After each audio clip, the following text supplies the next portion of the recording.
you get just stop putting your 25% chips off? in the box because then you keep touching my cards. Hey, that's a little like, you know. I'll leave $5 You were the guy who's trying to play dirty. But I just want to play clean with my cards. What, you want your own way to play dirty, and I can't play a little dirty too? My kind of way? Shuffling I look over, my cards. I look over, and Jungle's shuffling chips on. On my f***ing cards. You know it's going to be a good game when Doug's already laughing like he was in hour 12 and now you can't even handle on hour number 1 on Saturday. I can't. You got me, bro. That's what breaks me is the chip shuffling on my cards. Anything else is okay. In this video for PokerNews.com, we're playing 200, 400, 800 at Hustler Casino Live. Dirty Dan, under the gun with the ace queen, opts to open it up, playing 200 big blinds deep to $2,000. Over round to Nik Airball. He's going to defend close to any 2 cards. He has some good ones this time. 9-8 of clubs. He sees the flop. Let's see what happens. You shuffle chips on my cards. You're the person who squealed like a little girl just for a second and chip shuffling over. Yeah, I am. Over your cards. Both players with a pair, backdoor clubs for Nick.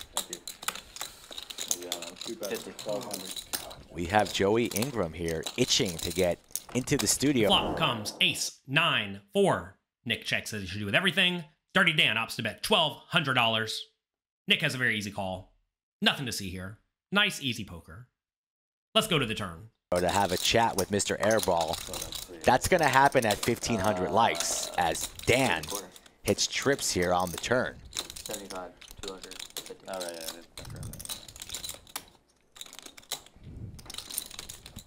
I don't think I've ever seen someone shuffle chips on someone's cards before. He's still looking at this. He's doing it again. He's moving my cards. He's looking at it while he's doing it. When they started, they were like on top of each other. Now look at them. Honestly, you should move them once you get them in the box. No, but now I'm kind of enjoying the theatrics of him. But it's fine. Is this the first time? I think it should be That allowed. reader definitely needs to be at best like 2 inches that way. Needs to what? The reader should be Put it right 2 to inches. We have a new table. The turn is the ace of diamonds, giving Dirty Dan trips. Nick checks. Dirty Dan goes for a half pot bet. I think when there's a flush draw on board, he can probably go a little bit bigger than half pot. That's going to put even a hand like 9-8 in a pretty rough spot, assuming Dirty Dan is playing reasonably.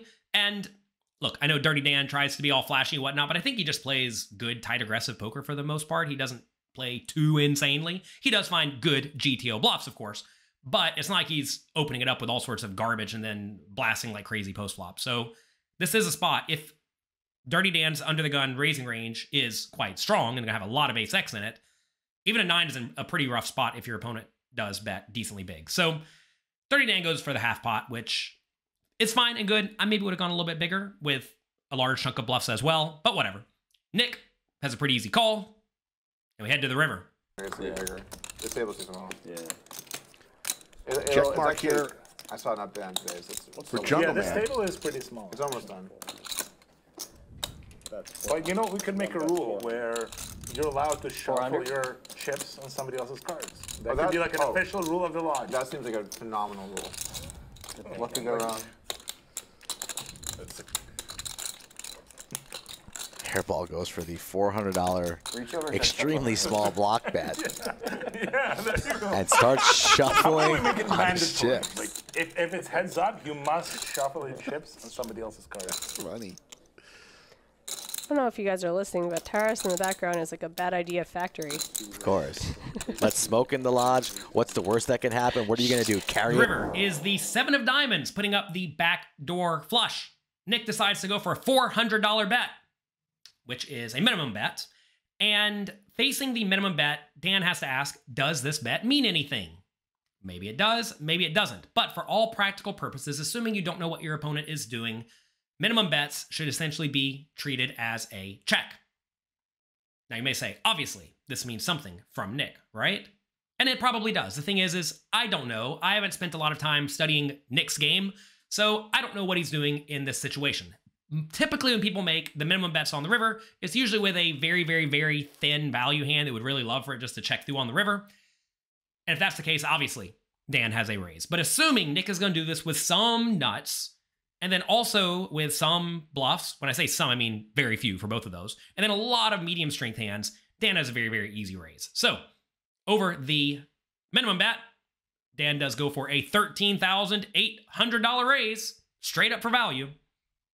Let's see if Nick finds the call.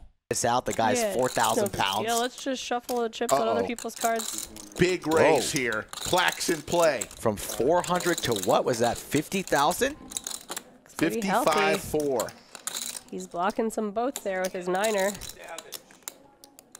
And starts shuffling on the man's chips there, and that is wow, what a disrespect.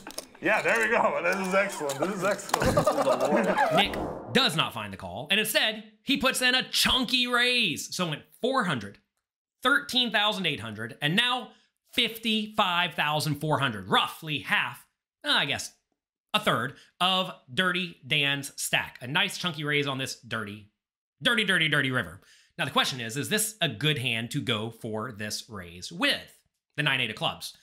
And in this situation, you really want to block the auto calls that Dirty Dan could have. So what are auto calls in this situation?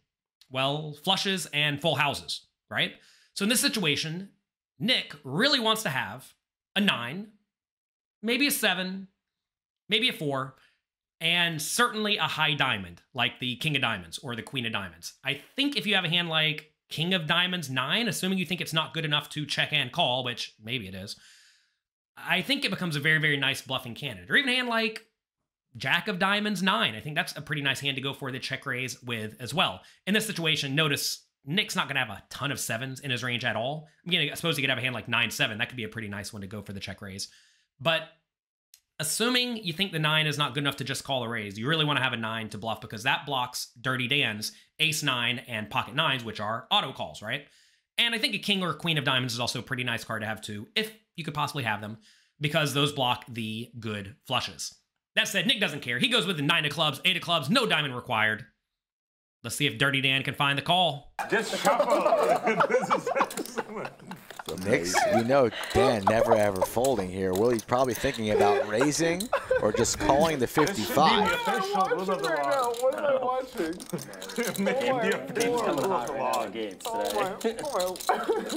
Doug's gonna hyperventilate. Oh, man.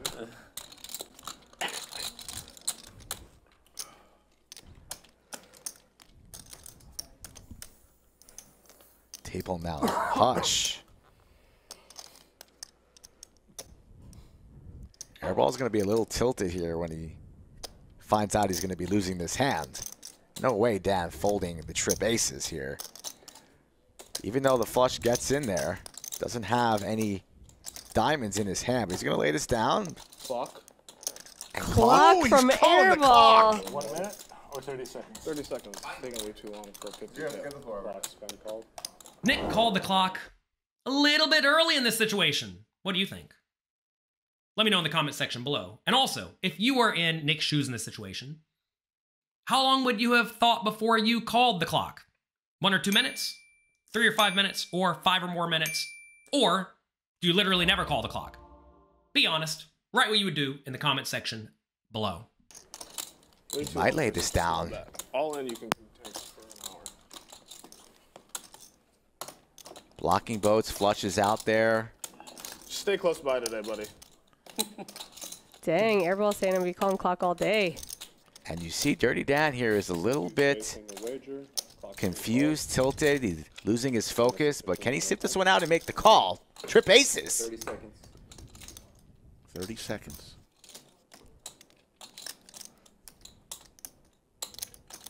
Seemed like that clock was called a little bit quick, but players saw Dan's tanking yesterday, and they're setting the tone early. Assuming you are a reasonable, courteous human, and you'd like to have courtesy returned to you, I definitely recommend you not call the clock on people if they normally play somewhat quickly. And as far as I can tell, Dirty Dan usually does play decently quickly, to the point that I'm going to give him 5 minutes in this situation, maybe even more, because it is a big pot, it is a weird situation, it is a tough spot, and I would like to be given as much time as I want in this situation as well. And that's typically how most poker games work. If your opponent is known to take forever, clock them all the time, quickly, because if you take forever all the time, it kind of ruins the game and makes it boring for everyone. Also, if you're a winning poker player, you want to play as many hands as possible, which implies you're dealt in as many hands as possible. And if your table only plays 15 hands per hour because everyone's playing super duper slow, well, you're just not going to be able to make all that much money from poker. So you really do want the game going as reasonably fast as possible while keeping everyone happy. That said, Nik Airball has made it very clear he wants the entire poker world to despise him. So, if you want the entire poker world to despise you, do whatever you want. Call the clock after 3 seconds. Do whatever you feel like because, well, you're trying to make enemies. That said, I think you will find that the world is a much happier place, a much kinder place if you do not make enemies. So, in this situation, assuming Dirty Dan is playing decently fast, he would get a lot of time. Let's see if Dan finally finds this call. And we're coming down to the wire here. Probably about 10 seconds left. 10 more seconds.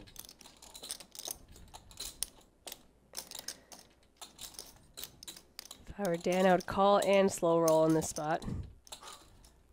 Lays it down. Lays Wow, it down. he's getting shown the bluff 100%. You're my don't forget. Oh! Wow. You're my was just Fucking uttered. easy poker, Jungle. Oh man, that was an incredible. You're my don't raise my $400 bets. Whoa. That was an incredible hand. Oh, man. Wow. Jungle's a fish. Wow. KBM giggling. Jungle is a fish. Bring more jungles. Straddle, Jungle. Don't be scared. Ladies and gentlemen, No Come way. on, straddle. Nick Airball has arrived Play bigger. at the lodge. Faster, bigger. More money.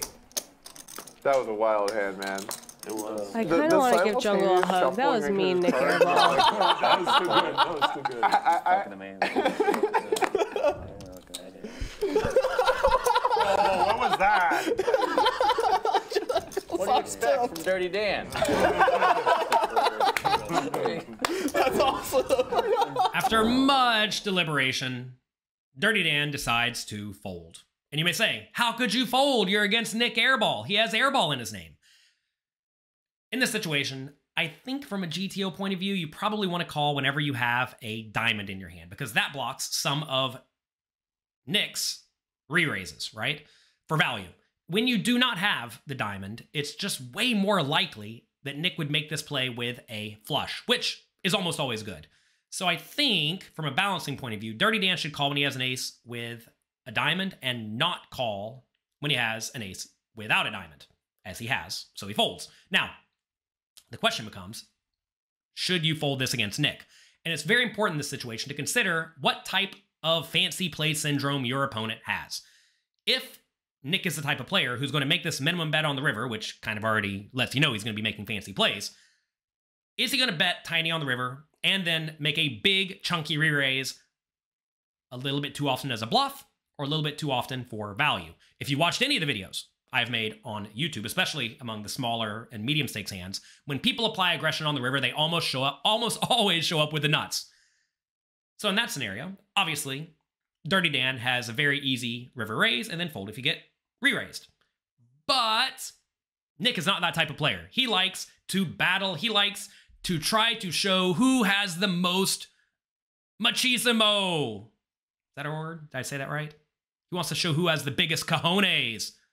He's trying to prove something. Against people who have something to prove, let them think they can push you around and then just find the call button over and over and over. And as long as you're getting decent pot odds, as long as your hand's pretty good, you are going to crush them in the long run, assuming they are capable of making this type of play decently often as a bluff. This time, though, Dirty Dan opts to go for what I think is probably a more GTO line of folding, and it does not work out. He gets a little steamed up towards the end of this hand. He jams over Nik Airball's chips. Certainly well-deserved for Nik. And I actually have another video lined up for you where another one of my favorite poker players gets a little bit steamed up, so make sure you check out that next. Good luck in your games. Have fun. And if you're against someone with massive fancy play syndrome, and they're battling, and they're aggressive, and they'll bluff, sometimes you just have to find the call. I'll talk to all of you next time.